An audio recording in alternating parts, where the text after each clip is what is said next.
Delen ñefe. Gumo len yalla way.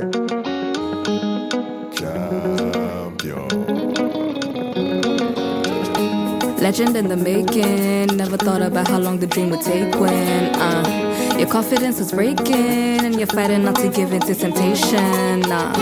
Champion no be easy. Even a silver spoon needs food to feed a fool full of privilege. Money no be talent, talent be divine heritage. That's your leverage. Hustle every day where you know they see top. Bank alert still no drop. I'm the brother, yes.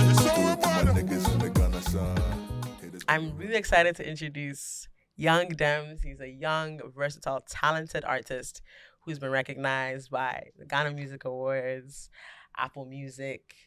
You've made bangers with so many people. You've worked with all sorts of people from Kelpie Vibes, Davido, Oxade, Herman Suede.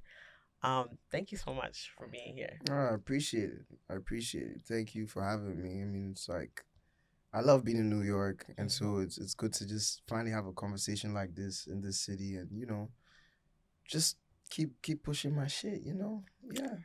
What's been your favorite thing about this? This is not your first time in New York, is it? Second. Okay. Yeah. What's my favorite thing about New York? There's like a lot of different kinds of people here, so it's like you can't really be like special. Do you know what I mean? And you like that?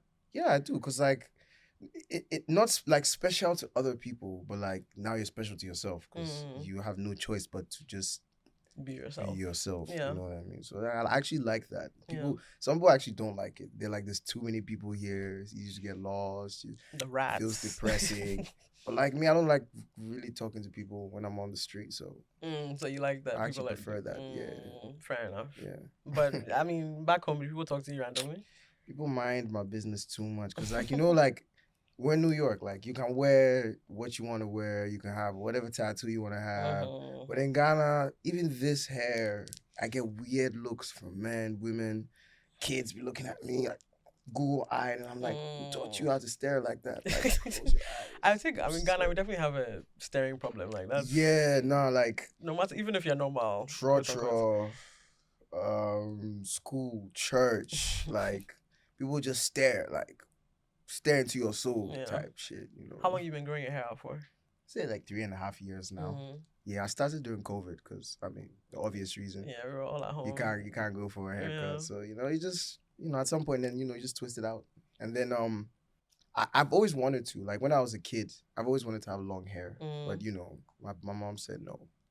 You got new parents. Yeah, when I saw the opportunity to grow it out, I was like, screw it, I'll just do it. So what do your parents think about it now? Oh, my mom actually likes my hair like a lot because she's like proud that my son has natural hair like this. Like, what about all your daughters? Do you have siblings, sisters? Yeah. Okay. My sister, younger than me, she's the youngest. She has amazing natural hair. Okay. Big ass afro. Okay. And my other sister too, she's like straightening hers out. But like, I'm the one who's like taking it personal with the looks. My hair, yeah. You always have beads in your hair. Is that like your signature style? Do you feel like it's important to have a signature look? Yeah, I don't know. I like the sound mostly. Okay. It's nice. And we're kind of matching. I have beads in my hair right now too. Oh, sick. Yeah, twins. Gang. Because, back in Ghana, like, people also braid their, like, guys braid their hair too, like, especially, like, artists and stuff. And I feel like the beads would just make me a little different because I noticed a lot of guys weren't putting beads in their hair because, like, beads is, like, a girl's thing. Yeah. Apparently. But I was like, nah, like, it looks cool, I could champion a new vibe out there. Yeah. So, and also, like, when I'm on stage and I'm performing, I can't explain it, but the beads really make me feel like a star. Like, I know I am, but, like, the beats just give it that like when they're flying around in the air and stuff like that rocking back and forth. It makes me feel like I'm doing something. What's your favorite part about performing apart from the beats? I think it's the crowd, really. Like working people. I'm very interested in people, even though I don't like always talking to people. I like to observe people. It's like when I'm on stage and I'm performing, I'm in the zone. I see like a lot of people and I like observe them like individually. Like I lock eyes with somebody and then I can feel myself like catching a vibe with that one person. Mm-hmm. But then as I'm catching that vibe, everyone else is locking on to me too. So like it's just fun with the audience, you know, like people overthink it, like you gotta make sure the crowd is wild before you do this or you do that. But it's more like they're people. You have to work with them. You know, you give them something, they give it back, and then you read what it's like. If I do something crazy and everybody's just like, all right, so I know what to do now. Like I know I have to get Turn a it up a couple of little bit. people and get them like tensed up, and then everyone else is gonna be. So I like doing that. It's fun. I saw a clip of you from, I think it was Zama Disco. And you said that if people didn't enjoy the song, they can throw whatever they want at you. Did anybody throw anything? Of course, nobody threw anything. But like, yeah, it's just like, again, you know, I like to throw things in there to make the performances more interesting. Yeah, and I really appreciate that. I feel like, you know, once artists, I mean, and you're still relatively new to the game, I suppose, even though you've been doing this for a while now. Yeah.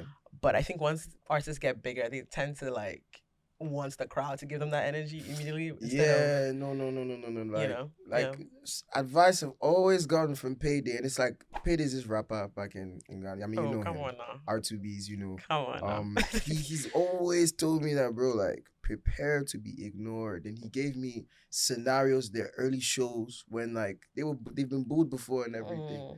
And he was like, bro, just like thug it, because like it's not gonna be rosy. Whoever tells you it's gonna be rosy at the beginning of the line, like you're gonna walk into crowds that are dead.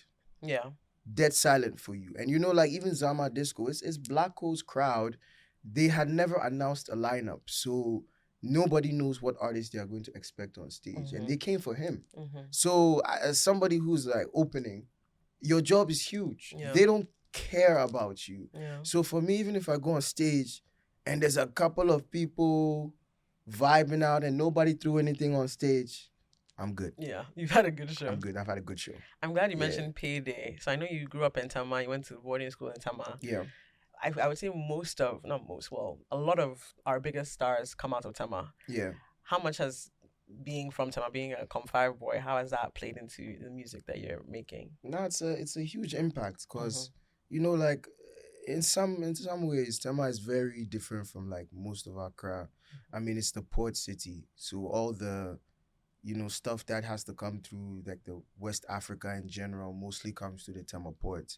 So, you know, the kids who grow up there are used to seeing like the easygoing lifestyle of people going to work at the port and then coming back home. The city is not like super crazy, you know, like it's a bit more of a mellow vibe, like slightly suburban. So I think it's one of our only properly planned cities. Yes, funnily enough, people don't understand it, but if you live in Tama, you know the city is very well like demarcated in the different communities and stuff. And like, I think that vibe is just really good for a creative person because we're not around too much noise.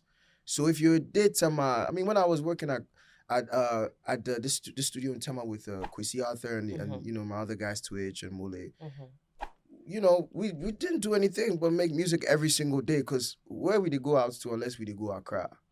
But there was other stuff, you know, we can go and play football, we did go Chinese courts, go play b-ball, like it was cool living and it makes it easy for you to just be like on a steady creative like course, you know. Yeah, absolutely. I like Tema. I'm glad you mentioned Kwesi Arthur, Kofi Mole, Twitch. Yeah. Well, again, you started in high school, but I think your professional career started with Ground Up and in their studios. Obviously, those who know, you know, Ground Up has gone through a lot of recent changes. I feel like you're essentially a child of divorce. How has that sort of changed your trajectory and how you focus and where you focus your energy and your music? I mean, contractually, I was never signed to those guys. Right. You know, there were other obligations that maybe did not go the way they were supposed to go. So amicably, you know, I decided to go my own way and start my own career, you know, by myself. Nevertheless, I'm not a kind of person who's like bitter to every instance in regards to Ground Up. You know, like there were some very great days. We made a lot of amazing songs that put all of us on a pedestal. Absolutely. So it'd be very terrible to like just shit on everyone who was part of that. But like, you know, there were great experiences, there were bad ones. But I think everyone in my team, my personal team, always knew that we were going somewhere that was not necessarily involving them like full time. Right. Like, you know, we always knew that we were going to tear our way. It's just unfortunate things happen the way they do. And, Right. you know, it's just like a cautionary tale for every young artist and producer out there to just, you know, make sure that your trust game is very high. Yeah. And your discernment is also very high. Yeah. Yeah. I just had an interview with Herman Suede, and his team is mostly made up of his family. It's his brother, his parents. Yeah. And I can imagine that makes a big difference in his trajectory because again, like it's people you can trust. How did you meet your team? How did you meet your manager? How did that relationship start? It's so funny because I've worked with Herman Suede and Yeah. I've had like first-hand experience with working with family with him. Mm-hmm. So I also know the differences of like working with people who you would consider to be your homies or your friends or someone who you just respect and you want to work with you. With my team, let's start with my manager.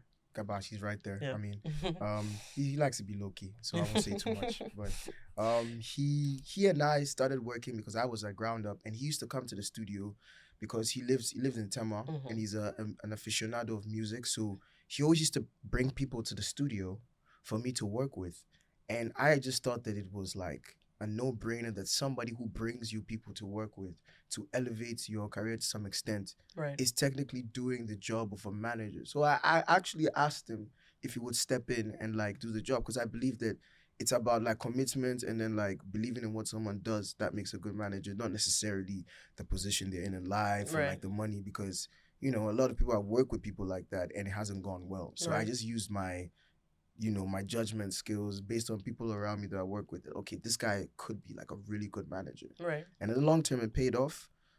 We met other people along the way. My other manager, Timo, Mhm. and Good Vibes. We basically, as we kept dropping music, you know, you get interest of people. I was a producer too before, so I Right. sent music to a lot of guys in the industry when I started singing. And Timo calls me out of nowhere one day in the afternoon, was like, bro, those demos you sent me, was that you singing? And I was like, yes. And he was like, bro, I want to be part of this. And I said, you know, we're down. So Mhm. again, along the line, we keep moving, we keep going, and we just meet more people. Or we have friends that were, you know, like sitting back before, but now are taking an invested interest Mhm. in what I'm doing because they see like we're getting like some motion. So Yeah. yeah, eventually, you know, we have a team that's like a full of solid people, friends as well, who respect each other enough to collaborate and work, you know, for my music to get out there. And I think the last member of my team that I would say maybe is different from everyone is my sister. Mm. She works on the creative side, you know, on the creative direction, you know, producing as well. Okay. So she works with me because, you know, we're fam. So Yeah. Did you Yeah. teach her that, or she picked it up herself? a bit of both. I Mhm. think that she's been interested in creative like direction and stuff like that. And I allow her to practice her ideas through me, but a lot of like the stuff creatively that comes together with like our team is from my head and she just helps to produce it. And I think Right. she's learned like a lot working with me in like the past 1 year. So definitely like it's like learning off of each other Mhm. kind of thing. Yeah. Does she have a producer tag that we should look out for? What's her name? I mean like as a producer, I mean like you know, producing like the photography Oh, okay. and like the, you know, like the video content Right. and stuff that we come up with. Okay, Yeah. okay. And tell me how your parents feel about that. Because I was at your listening party just a few days ago, and you mentioned that you come from a religious family. Yeah. You played guitar in church. Yeah. You know, you're clearly a church boy. That's how you started really in the music thing, if anything, from gospel to the R&B and I was a Afro church music that you're boy. doing now. How are your parents sort of feeling about your success so far? Because you're going, you're traveling, like you're out here. Yeah, they're happy right now. They really are. You know, like they give me a lot of space to do what I do. Mm-hmm. And you know, like I said, my parents are very religious. My dad is like into the church stuff a lot. Mhm. You know, he's very devoted, and we've had honest conversations about this stuff. I mean, like you know, I'm growing, so like it's more about what I want out of life, not necessarily like stepping on my parents' toes. And that may sound kind of harsh, but like it's true. You know, Mhm. like we're growing to become the people we want to become. Mhm. So my parents see the motion. You know, at first it was producing just like regular songs for people in my high school. And then it became like youngest producer to ever be nominated in the country's history Right, for producer of the year. right. then that's when they were like, okay, he's not playing around, you know. And then one day I was just like, oh, I'm going to South by Southwest next week. I'm gonna go perform. See you guys. And they're like, you know, You're like legit. so little things like I do present them like little, you know, moments to kind of show them that like there's progress. You know, it's my way of showing them a report card. Almost, you know, like my dad's favorite artist is like Davido. So the first time I ever got to work with Davido, he's the first person I send a video to, the very first. Yeah. Because like he loves him. So I just wanted him to know that like I'm going somewhere with this. Like follow me along too, you know. Yeah. Yeah. Yeah. Because I find that, I mean, in Ghana, I think it's a cultural thing, really. Like people don't, you know, people don't respect it as much, even though I think the creativity that comes out of Ghana has moved so much within the global culture. I mean, going back all the way to Osibisa. Yeah. Like it's like we don't know, but it's been there before. It's just it died, and that's how culture is sometimes. Like it dies and it comes back, and then like people have to rediscover new ways, and then like that's why we're here. We have to like make sure that we're representing the culture in a good way, that the next batch of people that come understand what we were doing and then they're inspired by it, and we keep it pushing. But like my dad is a music lover, so he also knows that it's possible to make it out of music, but it's hard making it out of where we're from because of so many things. Like the general state of Ghana is just alone. Like if I had to get into, we'll have like a 3-hour long conversation. So. I mean, let's talk about that a little bit.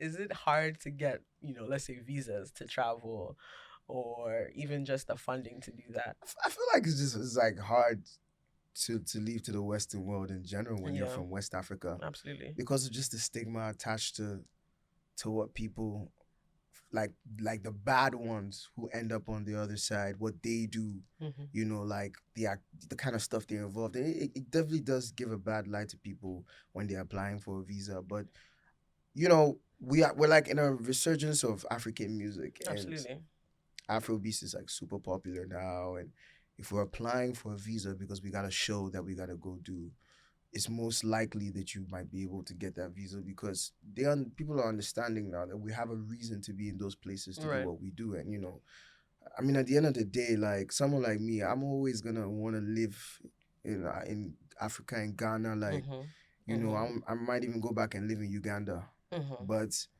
we need the access, and sometimes it's a little annoying. Yeah. Because the first South by Southwest, the entry that I got, we didn't come, because like obviously like the timing between getting visas and then the travel time and finding out. And that was 2022, right? Yeah, like we didn't do the research, so we just like thought it'd be a pretty simple process. But when you're going with a whole team of people, like it's something you have to go over and, you know, consider. So think about work permits. Yeah, you know, all that stuff. And even now as a performer, you know, I'm currently navigating all those permits and all that stuff. But like, you don't really stress too much because I'm at the stage of my career where I'm at the discovery stage. People have to discover me. So it's not a priority for me necessarily to be like chasing a bag or, you know, I'm really just trying to get myself out there so people can know that I have the ability to bring it, you know. But surely there is a bag.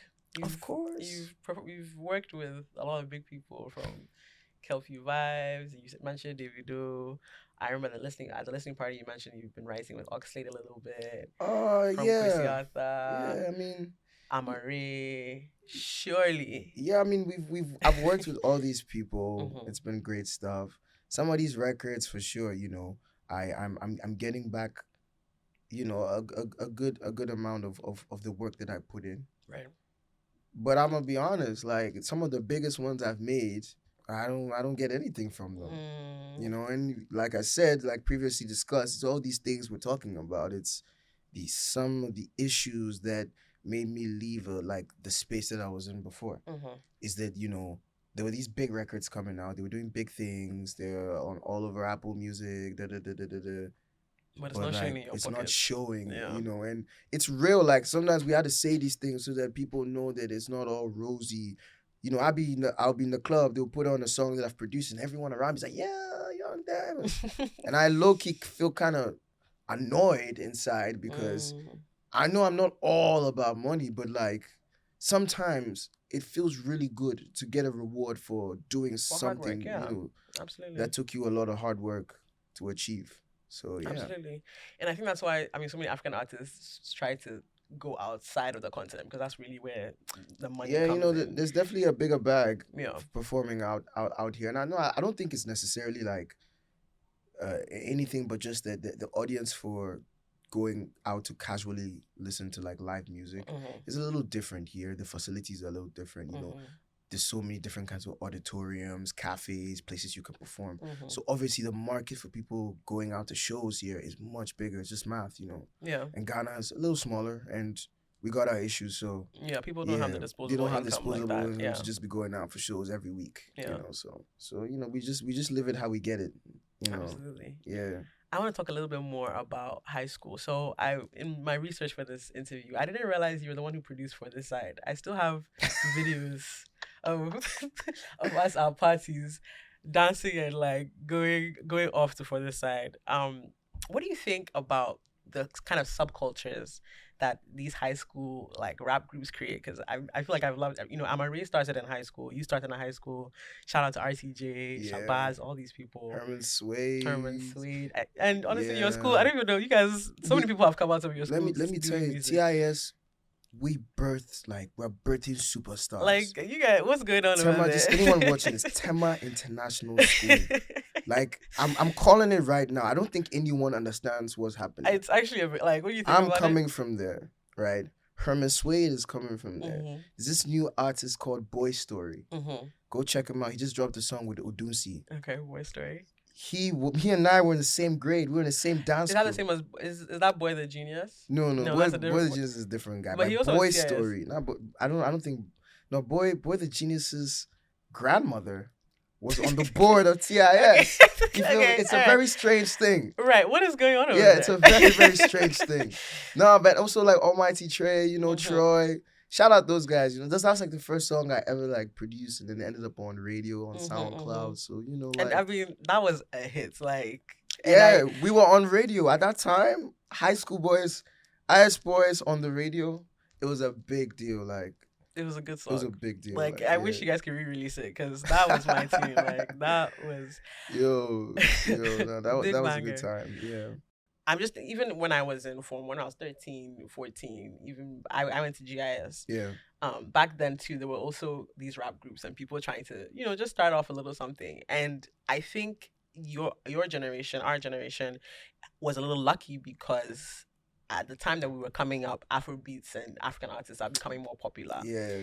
And so I think it was just a perfect like recipe for people blowing up. Yeah. And so, I mean, what I would wish for our institutions is to sort of encourage that, to encourage these subcultures and to push that narrative, especially in a time when we're in the highest demand. Yeah, I mean, really, that's essentially like one of the things that could save the industry, or more so like elevate it. Sorry, you know, I think about the kids today. There's not a lot of conversations about even the throwback music we used to listen to, and I mean real conversations. Like when we talk about hip hop throwback music, we can go so many different directions, but these kids can only make the most cliche references of Ghanaian music possible. And I find that disturbing because there's a lot of great artists making different kinds of stuff. Like Moses Sumney is Ghanaian.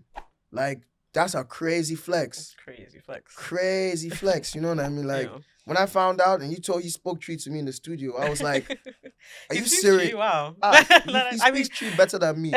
Like, yeah, like, I was like, that's so crazy. So, you know, Foggy Raw, I think he goes by? I'm a fan of Foggy Raw. I've never met the dude, but like, I really, really, really mess with what he's doing. Like, and like the fact that he also reps. You know, he said he's Ghanaian before, and that's how I discovered him. So I'm like, that's super, super cool. And the kids back in GH, diaspora, we could talk about these guys outside of Ghana. We could talk about the guys inside of Ghana. We can cross the culture over, like, make it a whole thing.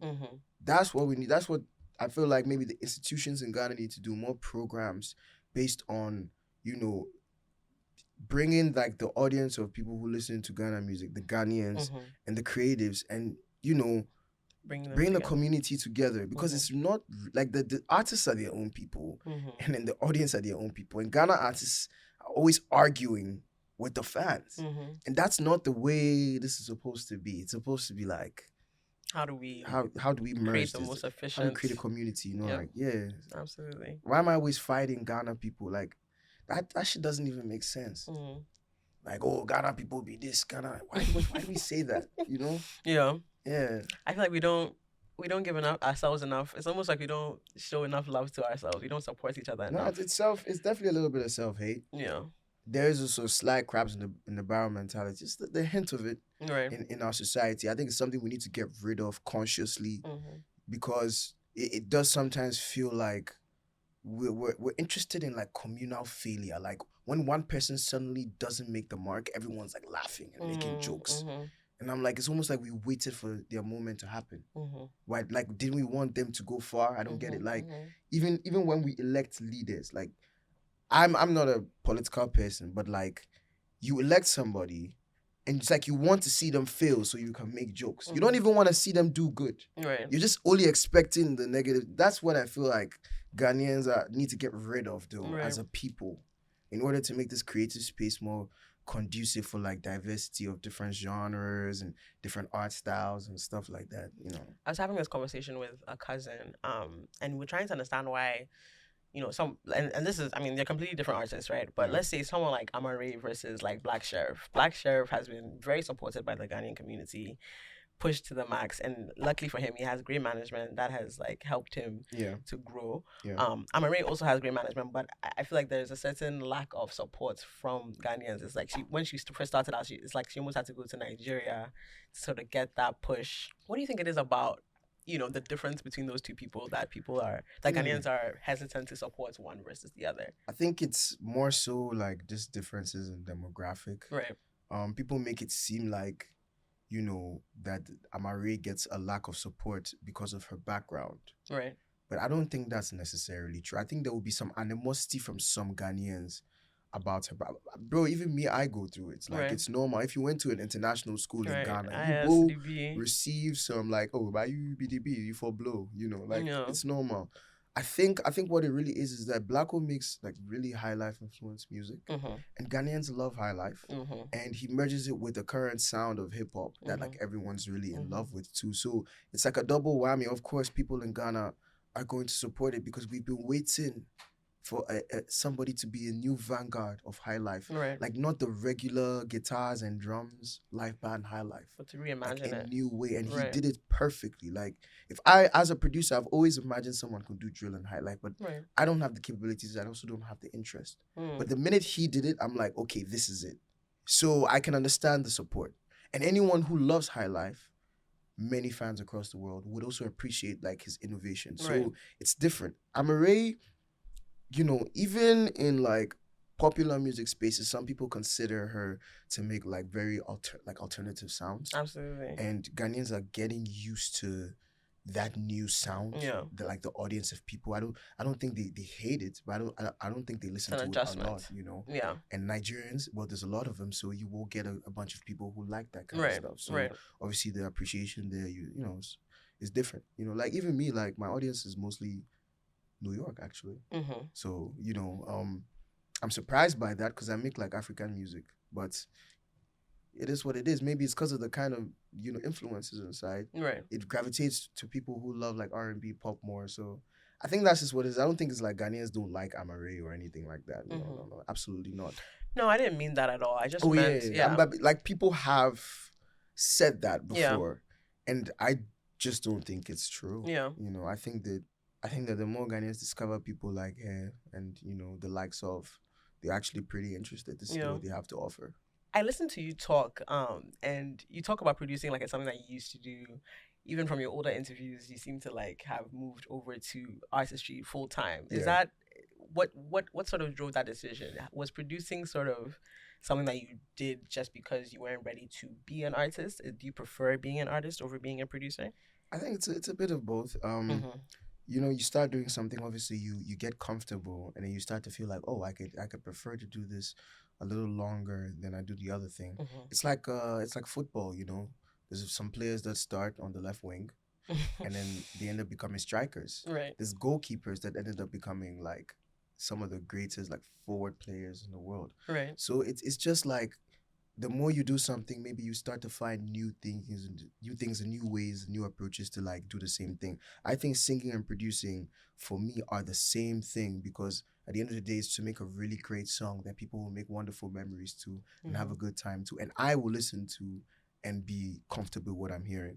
So I've never stopped producing. I think it's just I'm so fluid at it now that I don't need to pay too much attention. But I'm not fluid at singing as most people think I am. But you know, I want to spend more time doing it. You know, like I can make a beat in 2 hours, full production. Right. But I can't sing my ass off for 2 hours yet. Right. And I know that. So I'm working towards it. And I prefer to do it more than something that I've done like 10,000 hours already. So, Right. Yeah. I would say it's a very popular move. Like, so many people start as producers and become artists. You know, I can think of Magnum, Young John, like Berry. Yeah. It's like we have the mind for it, you know. Right. The minute you've made a beat, you've already pretty much made the song. Yeah. You can just fill it in. Like, you can mumble stuff that even sounds like a song. So all you have to do is just sharpen that stuff, and then that's where the vocal stuff comes in. So like we producers are definitely like always, you know, have the potential to become the maddest artists. And we've seen it. History has told itself. I mean, Thames. I work with Thames. She basically, and me and her were co-producing everything. Right. You know, Kelp is now an artist. Right. He's so crazy. His music's fantastic. We got Kanye. Right. You know, Malik Berry used to be a producer. Right. Like heavily. Yeah. It's all these guys, and Feels. Yes. Perfect example. Yes. You know, so we have It's it. very common. It's just like it's timing sometimes, you know? Yeah. I feel like also producers know about the industry, so they know when to bite their tongue to when it's time. Like you mentioned Young John. I fuck with Young John. You could tell that he's always had it there. Right. But like he waited, you know, until it was like a good time to unveil himself, and like it's paid off like crazy. Yeah, you know? Like, definitely. so yeah, I think there's that too, and I followed that. I waited till it was time to put out music. I was ready. I'd be like I could go on stage and perform this song and not feel like I'm too nervous, because I've done this enough. You know, yeah. So do you feel like producers are underappreciated for the work that they do? Where I'm from, yes, because I believe it's not the same everywhere. Yeah. I believe there's producers I've met from different places who do feel appreciated for their work. But I mean, I think that the appreciation thing is always like also down to you a little bit as well. You got to make sure that there's some things protecting your craft, you know, so that you do not feel undervalued. But, you know, I mean, we don't have a general structure for these things back in Ghana. So it's hard to feel the love as a producer. Like, even when you get the recognition, like, I feel like I should have won the VGMA for Best Producer of the Year. Right. That time, you know, I wasn't hurt by it. I was in the studio during the award show with another producer who was nominated. I was with MOG. We were sitting, and he was just like, "Oh, let's check it out on Twitter real quick. Who won?" And he just tapped me on the shoulder, and he was like, "Should have been you though." I was like, "It's cool. It's cool. Let's continue. Let's get back to work." You know, and that's what it was. We're getting there. The fact that I was nominated is a win for the culture. Right. In my personal opinion. Like, nobody that young or doing like Gen Z production has been there. So it was good at least to be there. But, you know, a win would have been fantastic. Right. The recognition is definitely needed on the like hype side of things, producers, as well as the financial side of things. I think producers need to be paid often. Ghana music is basically all about the production. Yeah. I don't see why we don't highlight that more. Yeah. Yeah. Especially because, I mean, in terms of lyrics and that type of thing, the vocals, we're not really, I don't think it's not. We're not singing opera. Yeah, like, you know, we're not. If there was no auto-tune, we'd suffer. I'm being serious. No, I agree with you. Exactly. So, and it's like, the producers know they get paid. Yeah. You know, and more so, here's the issue with this, is that if you don't pay them, you're not promoting a culture. If you're not promoting a culture, you're not going to get better. Ghanaian producers will not get better if you don't pay them better. It's simple. Because then if you pay a person good for a production they've done, they have the ability to leave the country, to fly, to go work for other people, to see the world, to understand what the systems are like everywhere else. That's exposure. When you have exposure, you become better at what you do times 10. Right. You know, so it's like the more we keep snubbing these guys, not paying them, the worse the producers are going to become. Right. I want to encourage you. I know it's hard. But again, I think Ghana is at the center of a lot of the Afrobeats culture. And we don't get enough recognition for that. We don't have enough supports financially or even just by recognition. But I will say that there's always someone watching, and there's always people that will support you and push you. And so, no matter what, I want you to keep grinding and still be Young Dems. Yeah. And you will get that recognition. Absolutely. I'm always grind. You know, I've never really let the recognition thing even get to me like that. Like, I've always been like really hell bent on my personal recognition for myself before anything, and it's brought about this calmness in me that makes it very easy for me to deal with sometimes not being like recognized, you know. And like, I know that people who also I want to recognize me, I want to listen to my music. It could be anybody, but at the same time, it's like I don't stress it when, you know, like I'm not feeling it, because at the end of the day, I jump on the mic, you know, I jump on the keyboards. Whatever comes out is for me first before anything. Like, I really have to like it. Right. So that's what I'm driven by. It just happens that it happens to be that other people really like it too. Yeah. Some more than me. So, and that's great. But like, you know, if I get no recognition for it, I guess that's what the universe intended. But like, that's not happening. So I want to talk a little bit about your EP. Let's focus on, you know, the work that you're doing now. Really great EP. I love Do What You Want, Futuristic. Tell me a little bit about the process of making this EP. I mean, it took a while for the songs to come out, but they were made like almost 4 years ago. But the whole EP was put together like 2 years ago, and I just set it down to like it was a good time for me and my team to put it out. A lot of the songs were made from scratch, and from scratch process is like maybe there's a piece of vocal that I have, or like there's like an instrumental part that we could use to build a larger song. Right. The only song that was just me trying to match the vibe of the beat was Futuristic. Right. And that was produced by Tarakora. He's also featured on it. Like, he didn't sing though. I sang Dutch Caribbean producer. Yes, Dutch Caribbean producer. Like, it's so crazy how this guy from Netherlands makes Afro beats. I'm like, bro, like, where the fuck are you from? Like, I don't understand. I called him on FaceTime and I was seeing him and I was like, you made these. Made this song. And he was like, yeah, he's from Curacao. And I was like, oh, Curacao. You know how the West Indies and also like West Africa have some kind of a relationship, you know. So I was like, okay, that makes sense, you know. He's a very instructional guy. Right. He loves to be hands-on with the songs he works on, and I respect that. So he would tell me what to do. He would actually tell me like he doesn't like certain parts. I had to change them. So it was Futuristic. He didn't like the second verse a lot. It was actually my team that told me like, no, it's good to go. He was like, you gotta change it. You know, he's like, he feels like I could have gone crazier. And I respect him because he pushed me to make arguably the best song vocally on the tape. Yeah, it's a great song. And he pushed, like he made me go, like he made me spend a week recording that song. Right. Just back to back to back to back till it was right. And the other songs were just like, you know, skirmishes that we put together and we refined them. The Uchebi produced three songs. He produced Game Love, Fallen Again, and then he produced Sundown. So with those ones, same process. I'd usually pull up to his apartment and he'd play something. So Fallen Again, he played like a really simple beat, like a 30-second thing. And I'm like, okay, can you extend this? I think I know who we're going to put on this song. And he's like, who?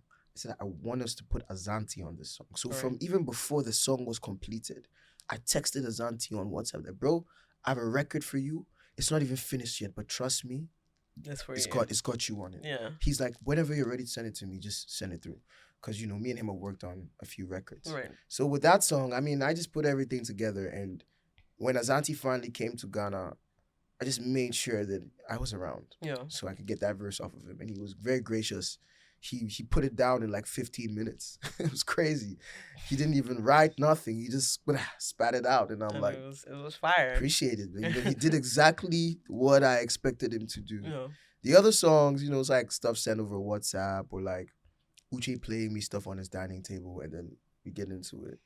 You're sort of talking about the simplicity of things, and I think that's like a trend within your music. Like it's very simple, but like really good vibe. It hits the spot. Like it's doing exactly what. And I feel like I was listening to Do What You Want, and that's one of the songs that you produced on the EP. One of the few songs that you produced on the EP. Yeah. I could almost tell that was your production versus some of the others ones. Do you have a signature style that you put on your beats? I think maybe not like a very distinct signature style, but most definitely an approach, certain instruments that I love to use that you hear in my productions. You know, I really love a good drum bounce, a simple but effective drum bounce. I like them to knock, but I don't like too much noise in my drums. Right. And you know, I love guitars. Like I play the guitars and Do What You Want. So like you can tell that like I customized a lot of like what the guitars were doing. I was pitching and shifting them and stretching them different ways, like because I played that stuff, so it was easy for me to do it. And whenever I produce, when my guitar's around, same thing I'm doing. I play one or two things, you know, and then I stretch it out so it doesn't sound like a guitar anymore. It just sounds like something else. And then I love like instruments from the 80s, electric piano, violins, flutes. You know, a lot of that stuff is in the music either I listen to or the music I make, like this, the productions I choose or the ones that I even produce, you know. It's very like Minnie Riperton, Marvin Gaye, Luther Vandross, Teddy Pendergrass. That instrumentation speaks to me, so I like to use that stuff. Yeah. I want to flip the switch a little bit here. Towards the end of the show, I like to play a little game with my guests. Hey, go for it. Something simple. Yeah. Basically, a this or that game, you choose between two options. So, for example, I can say Teddy Pendergrass or Luther Vandross. Who do you prefer and why? Oh, that's easy though. I pick Teddy. Okay. Teddy was I mean, musically, everyone's gonna argue maybe Luther Vandross, but Teddy was fly. Yeah. He was fly. Yeah, he was a sexy guy. I wouldn't even lie. He was fly. And like, you know, when he was wearing the mink coat and singing on like, that's what I want to be. I want to be like Teddy Pendergrass when I grow up. For real.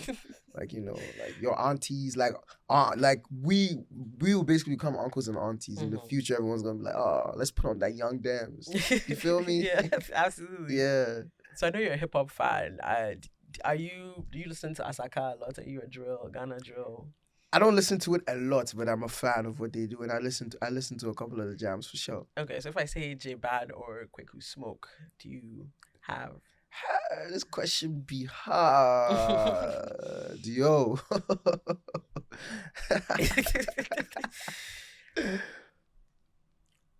I'm gonna choose Quick Who Smoke, bro. Okay. Like, he's going crazy right now. Yeah, bro. That's my homie. He's going really well. His last album is very good. I also really enjoyed Play Man. That was 2019. Play Man was fire. Yeah. Okay, you know, Bo. I try. You know. Yeah. Let's go. Let's throw it back a little bit. Some more old school people. Well, not old school, but they've been around longer. Sarkodie or EL. You know, this may seem like an easy answer, but it's not. It's not at all. Because they have different styles. I'm trying to get the sense of what you And then prefer. also, like, what EL did for us when we were in high school, when we were in middle school, can never be replaced, bro. Those jams, like, oh, that's a tough one. But, you know, like, Sarkodie is from Tema, so he's a legend, man. You gotta give him that respect, man. And I mean, Sarkodie and EL, you know, they're basically work husbands, right? They did a lot of stuff together. Work husbands is crazy. Yeah, okay, I'll go for Sark though. Okay, I'll go for Sark. And then I think this one will be hard for you as well because you've worked with one of them a lot. Hey, don't put me in trouble now. No, Guilty Beats or KLP. You know, they both have yo, that's not even fair. They both have big people on their roster. Hey, you know, Beyonce, Janelle Monáe. Yeah, because Guilty is also one of my many mentors, man. Right. So big up Guilty Beats. So much respect for you, bro.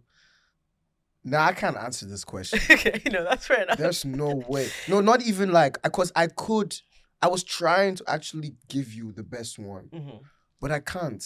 It would be a great disservice to both producers to say who's better because they're just so good, both of them. So like, I don't even know. But you know what?